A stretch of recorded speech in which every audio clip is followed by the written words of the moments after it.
Welcome to new video of Prachi's kitchen.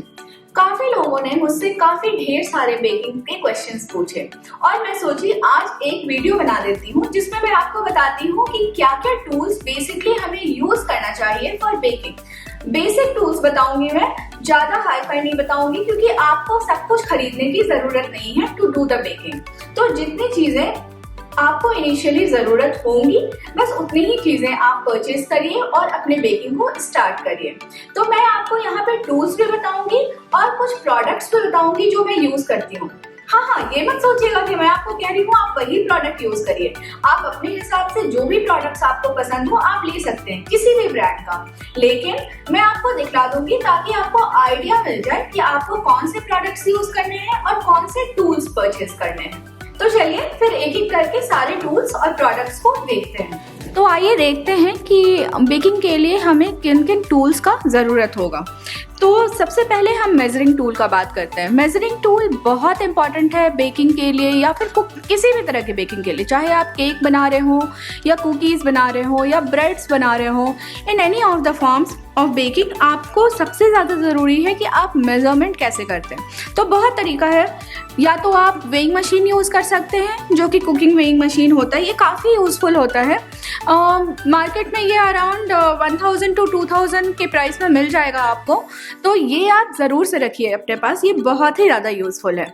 बहुत लोग measuring cups use करते हैं, तो ये मेजरिंग कप्स जो है ये डिफरेंट फॉर्म्स में आता है, डिफरेंट साइजेस में आता है। अगर आप देखिएगा तो इसमें दिख तो नहीं रहा है बट मुझे पता है कि ये एक कप जो है ये 250 ml का है, वैसे ही उससे छोटा वाला 125 ml का है। तो हर मेजरिंग कप्स अलग अलग ml वाइज होता है। कोई स्टार्टिंग 250 ml से होता है जो इसको 1 कप बोलते हैं, हाफ कप बोलते हैं जिसको 125 ml बोलते हैं। कोई मेजरिंग कप 200 ml से ही स्टार्ट होता है, मतलब 1 कप इज 200 ml या फिर 1 कप इज 230 ml। तो हर का साइज डिफरेंट होता है कप्स वाइज, तो ये थोड़ा ट्रिकी है यूज करना but many people uses it. ठीक है, तो ये एक कप मेजरमेंट हो गया। अब हम जैसे बेकिंग पाउडर, बेकिंग सोडा ये सब मेजर करते हैं तो वो हम स्पून से मेजर करते हैं। तो हम बोलते हैं 1/4 टीस्पून है या हाफ टी स्पून है या फिर हाफ टेबल स्पून है, 1 टेबल स्पून है। तो इस तरह से ये मेजरमेंट होता है विद द स्पून। ये बहुत हेल्पफुल है इन द कुकीज़ प्रोसेस। जब हम कुकीज़ बनाते हैं ना तो ये काफ़ी हेल्प होता है उस वक्त। और मैं तो अपना मेजरमेंट करती हूँ इस कप से। मैंने अपना बना लिया है कि इस कप से अगर मैं 1 कप हाफ किलो अगर मुझे केक बनाना है तो मैं 1 कप इसको कंसिडर करती हूँ, इसके अकॉर्डिंगली मैं मेजरमेंट लेती हूँ। ठीक है, तो मैंने अपने काफ़ी वीडियोस में आपको ये कप से भी मेजरमेंट करके बताया हुआ है।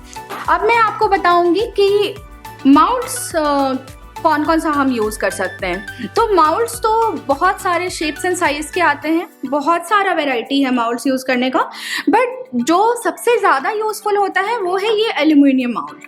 तो मैं 3 तरह का माउल्ट्स आपको बता रही हूँ यहाँ पे जो कि आप अपने पास रख सकते हैं और जो कि बहुत यूज़फुल है। तो ये है 250 ग्राम का केक बनेगा इसमें।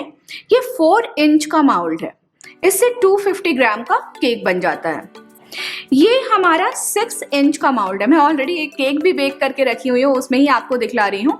ये 6 इंच का माउल्ड है और इससे मैं ½ kg केक बनाती हूँ। इसके अलावा ये बड़ा वाला जो है ये 8 इंच का माउल्ड है। सो इस 8 इंच के माउल्ड से हम 1 किलो का केक बना सकते हैं। तो ये 3 माउल्ड रखना आपके लिए सफिशिएंट होगा और काफ़ी यूज़फुल रहेगा। तो जब भी आपको किसी भी केक का, छोटे केक का प्रैक्टिस करना है या फिर छोटा केक बनाकर ट्राई करना है तो आप ये वाला माउल्ड 250 ग्राम वाला जो माउल्ड है जो 4 इंच का आता है इसको आप यूज़ करके ट्राई कर सकते हैं। ये केक स्टैंड है, तो जब भी हम आइसिंग करते हैं केक का तो केक स्टैंड हमारे लिए बहुत ज़रूरी है। इसको रोटेट करके हम केक का आइसिंग काफ़ी स्मूथ कर सकते हैं, काफ़ी अच्छे से बनता है। अदरवाइज़ ये नहीं हो तो आइसिंग करना काफ़ी मुश्किल होता है। ये कुछ इस तरह का दिखता है, इस तरह का स्टैंड होता है और ये जो है रोटेट होता है। ये मार्केट में आपको अराउंड 1500 में मिल जाएगा और ये काफ़ी यूज़फुल है। केक आइसिंग करते वक्त हमें केक बेस का भी ज़रूरत है। तो यहाँ पे ये 2 बेस मैं आपको दिखला रही हूँ। तो जब भी मैं 1 किलो का केक बनाती हूँ तो मैं ये बड़ा वाला बेस यूज़ करती हूँ। तो मेरा केक जैसे 8 इंच का बन रहा है, तो ये बेस मैं 10 इंच का ली हूँ। जैसे मैं हाफ किलो का केक बना रही हूँ, तो हाफ किलो का केक जैसे मेरा 6 इंच के माउल्ड में बनता है, तो यहाँ पे मैं 8 इंच का बेस लूँगी। बहुत लोग मेरे से ओवन के लिए पूछते हैं कि ओटीजी में बेक करना चाहिए या माइक्रोवेव में बेक करना चाहिए। तो ये कम्प्लीटली आपके ऊपर है कि आप कैसे बेकिंग करना चाहते हैं, बट मैं हमेशा सजेस्ट करती हूँ कि जब भी बेकिंग करो तो ओटीजी में करो, तो उससे रिजल्ट्स काफी अच्छे आते हैं। तो मैं यहाँ पे अपना ओटीजी आपको दिखलाना चाहूंगी। तो ये ओटीजी है जो मैं यूज करती हूँ, ये 66 लीटर का ओटीजी है। तो जनरली मैं अपने सारे बेकिंग्स इसमें करती हूँ, चाहे वो कुकीज हो, ब्रेड्स हो, केक्स हो, ये सारे बेकिंग्स, इनफैक्ट पिज्जा, सब कुछ मैं इसमें ही बनाती हूँ। तो ये काफी अच्छा रिजल्ट देता है और मैं इससे काफी सेटिस्फाइड हूँ। So completely on you what you want to use, but OTG is the best option. Icing करते वक्त हमें जिन जिन टूल्स का जरूरत है वो मैं आपको एक्सप्लेन करूंगी। ये बहुत इंपॉर्टेंट नाइफ है, इसको हम पैलेट नाइफ बोलते हैं। ये पैलेट नाइफ कुछ इस तरह का दिखता है, इस तरह का स्ट्रक्चर होता है।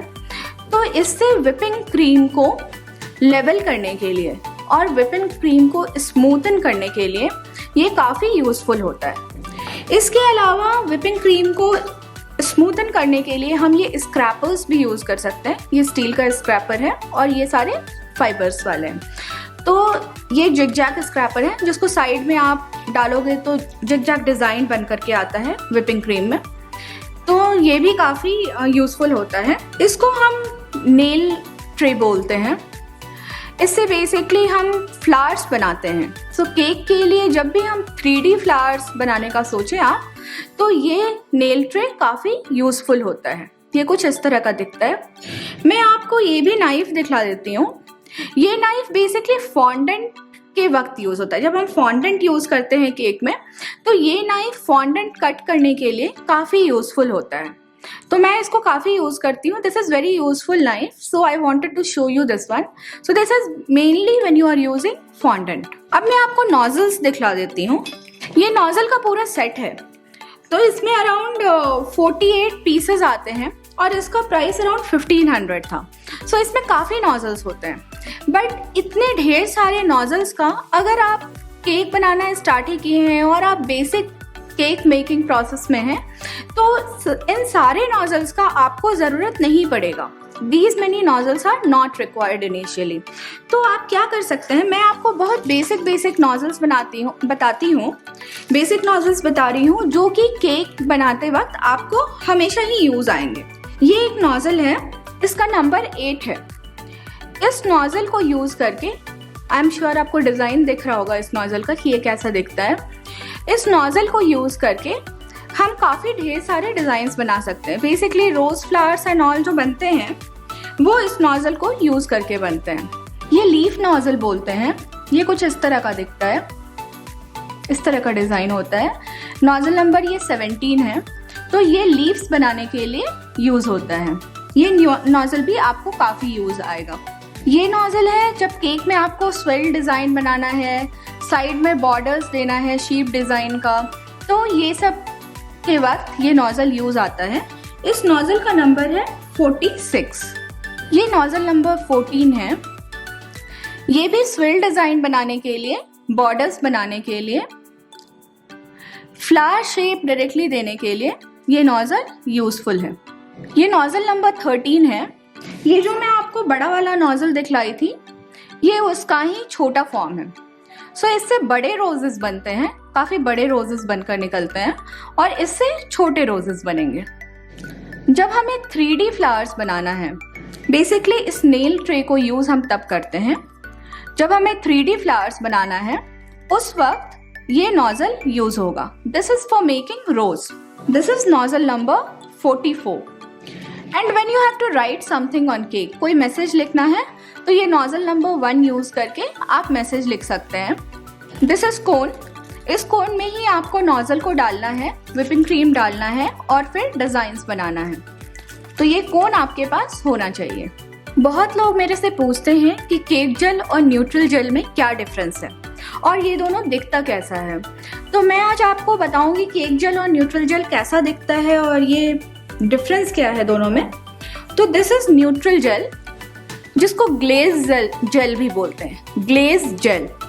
तो ये न्यूट्रल जेल बेसिकली हम केक में शाइनिंग लाने के लिए करते हैं। तो ये बेसिकली डेकोरेशन के वक्त यूज होता है। ये है केक जेल।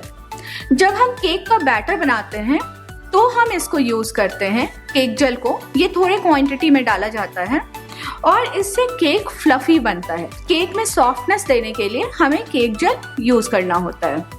मैं आपको खोल कर भी दिखलाती हूँ कि ये कैसा दिखता है। ये कुछ इस तरह का दिखता है। This is neutral gel, glaze gel. So आप देखते होंगे केक के ऊपर जब आइसिंग हो गया रहता है तो एक डिफरेंट तरह का शाइन होता है, एक शाइन दिखता है। तो उस शाइन के लिए हम ये न्यूट्रल जेल यूज करते हैं। ये न्यूट्रल जेल काफ़ी चीज़ों में यूज होता है। जैसे हम फ्रूट केक बना रहे हैं तो फ्रूट में भी हम न्यूट्रल जेल डाल देते हैं ताकि फ्रूट जो है हमारा फ्रेश दिखे, उसमें शाइन रहे। न्यूट्रल जेल में हम जेल कलर्स भी यूज करके केक को डेकोरेट कर सकते हैं। तो ये काफ़ी चीज़ों में यूज होता है। अब मैं आपको क्रीम के बारे में बता देती हूँ। तो ये है डेलेक्टा का क्रीम चीज़। जब भी red velvet kind of cake या cheese cream kind of cake आपको बनाना है, cream cheese kind of cake, तो ये क्रीम चीज़ यूज़ होता है। तो ये कुछ इस तरह का दिखेगा। This is how cream cheese looks. So it is added to whipping cream और it can be added directly to cake and it can be used. ये है विपिंग क्रीम। आप इसमें देखिएगा विप लिखा होगा, ठीक है। तो ये विपिंग क्रीम है। ये मैंने फियोना का लिया है। काफ़ी ढेर सारे ब्रांड्स के आते हैं। ट्रोपोलाइट का आता है, पिल्सबेरी का आता है, सिल्वर मार्क का आता है। तो आप किसी भी ब्रांड का यूज़ कर सकते हैं। बट ये विप क्रीम ही यूज़ होना चाहिए for whipping, for cake icing process. Okay. बहुत लोग कंफ्यूज हो जाते हैं फ्रेश क्रीम में और विप क्रीम में। ये दोनों बिल्कुल डिफरेंट है। बहुत लोगों को कंफ्यूजन होता है विप क्रीम में और फ्रेश क्रीम में। ये दोनों बिल्कुल डिफरेंट होता है। विप क्रीम आप जब भी मार्केट से परचेज करिएगा उसमें विप लिखा होगा, ठीक है। और फ्रेश क्रीम में फ्रेश क्रीम लिखा होता है।